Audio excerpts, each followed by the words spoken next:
से देखते हैं मौजूदा हालात जो हैं वो बहुत भयानक हैं। देश के बेरोजगारी बढ़ती जा रही है, जीडीपी नीचे गिर रही है, लेकिन मोदी जी का नारा है कि आत्मनिर्भर बनिए, देसी कुत्ते पालिए, उनके अलग अलग ब्रांड बताते हैं, वो खिलौने बनाइए। आप कैसे देखते हैं मोदी जी के ऐसे संकट में जब ऐसे बयान आते हैं? तो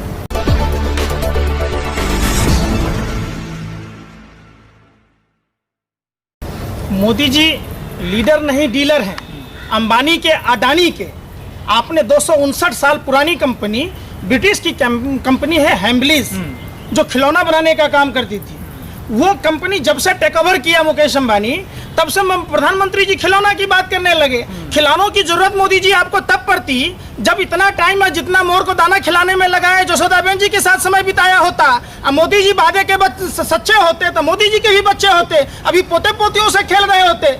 मोदी जी वही काम करते हैं जो अंबानी अडानी को फायदा पहुंचाने का काम होता है। चूंकि इनको प्रमोट करने वाले अंबानी और अडानी हैं। आपने कहा आज देश की दलाल मीडिया के भरवे पत्रकारों का, दलों का इतना ही काम है कि वो मोदी जी के बारे में ही दिखाते।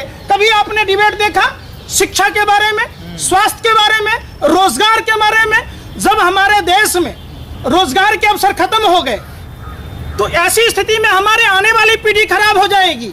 हम कहां से उसके परवरिश कर पाएंगे, कहां बच्चों को शिक्षा दे पाएंगे? मोदी जी और मोदी जी के व्यापारिक मित्र, ये अंग्रेजों के दलाल और मुखबिर लोग जानबूझकर भारत में कुव्यवस्था फैला रहे। इनके गुरु MS गोवलकर का कहना था, उनके किताब में लिखा है वी आर आवर नेशनहुड में 147वें पेज में कि देश की 95% लोगों को गरीब बनाना, ये उसी एजेंडे पर काम कर रहे हैं। आपने देखा मुकेश अंबानी की कंपनी जियोफोन के ब्रांड एम्बेसडर, सेल्समैन, सप्लायर के तौर पर मुकेश अंबानी काम कर रहे थे और MTNL और BSNL को डुबा दिया।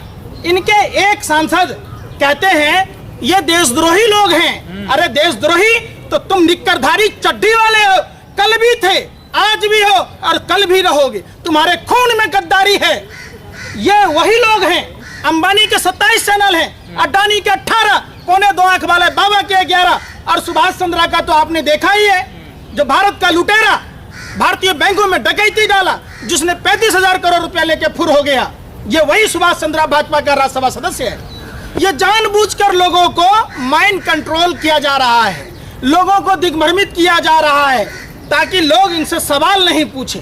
आपने कभी, आप सोशल मीडिया के साथियों से भी ये बात कही जा रही है, आप कह रहे हैं कि पब्लिक देखती है इसलिए दिखाया जाता है। नहीं, ये विदेशी फंडिंग जो हो रहा है, जिस विदेशी फंडिंगों से अंबानी के, अडानी के, आप देखते होंगे अब अजीत डोभाल की संस्था में चाइना की 9 संस्थाओं ने चंदा दिया था। जानबूझकर एक षड्यंत्र के तहत, एक साजिश के तहत, एक प्रयोग के तहत देश की अर्थव्यवस्था को खराब किया जा रहा है। तत्कालीन रेल मंत्री लालू प्रसाद यादव जी 1 रुपया प्लेटफॉर्म टिकट में दाम कम करते हैं, रेल हजारों करोड़ के मुनाफा में जाती है। मोदी जी टिकटों के फ्लेक्सिबल रेट कर दिए, प्लेटफॉर्मों के दाम बढ़ा दिए, प्लेटफॉर्में बेच दिए, ट्रेन बेच रहे। कहते थे भाइयों बहनों मित्रों, कुछ लोग अफवाहें फैला रहे हैं, लोग 20-22 साल के उम्र में रेलवे से नौकरियां मांगते हैं, हमारा तो जन्म से ही रेलवे से नाता है। ऐसा कोई सगा नहीं जिसको मोदी ने ठगा नहीं। मोदी जी, आपका बचपन से नाता था, आपने बुलेट ट्रेन का सपना दिखाया, आपने ट्रेन को ही बेच दिया। प्रधानमंत्री जी HAL को डुबोकर रिलायंस डिफेंस को प्रमोट करते हैं। एक बहुत बड़ा घोटाला गौतम अडानी के द्वारा किया गया 20,000 करोड़ रुपए का GSPC में। जब GSPC घाटे में थी, ONGC से टेक ओवर कराया गया। गोबर पात्रा जो भर दिन आग उगलता है, जहर उगलता है, हरामखोर 27 लाख रुपए का पैकेज लेता है ONGC से स्वतंत्र डायरेक्टर बनकर, और देश में अमन भाईचारा समाप्त करता है ये फर्जी डॉक्टर।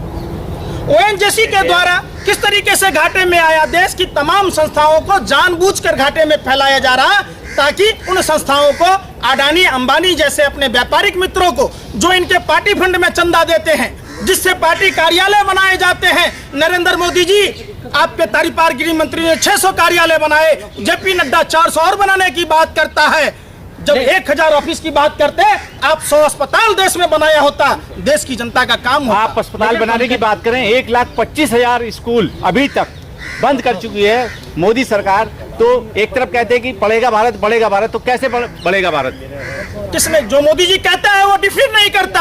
आपने देखा होगा मोदी जी ने कहा था हर साल 2 करोड़ युवाओं को रोजगार देंगे। इन्होंने 14 करोड़ लोगों को बेरोजगार बना दिया। इनको 12 करोड़ लोगों को रोजगार देना था। हमारे देश के 30 से 35 करोड़ लोग जो असंगठित क्षेत्र के लोग हैं, रिक्शा वाला, ठेला वाला, दिहाड़ी करने वाला, राजमिस्त्री का काम करने वाला, इन लोगों के पास में भुखमरी की समस्या है, जिस नरेंद्र मोदी ने जानबूझकर देश पर थोपा है। ये कोई भी काम, ये इतने बड़े जाहिल, अनपढ़, गंवार प्रधानमंत्री, मंदबुद्धि के फेंकू प्रधानमंत्री सिर्फ अपना जितना मन की बात कहने में लगाते हैं, जब डिसलाइक होने लगा तो उस पर पाबंदी लगा दिए। मन की बात अपनी पत्नी से किया जाता है, काम की बात जनता से किया जाता है। आपने कभी बात की? पंकज जी, हम मीडिया की बात कर रहे हैं, अब तो मीडिया खुद आपस में लड़ने लगी। कैसे देखते हो? बड़े बड़े चैनल आपस में लड़ रहे हैं, अब तो ये क्यों नहीं लड़ेंगे?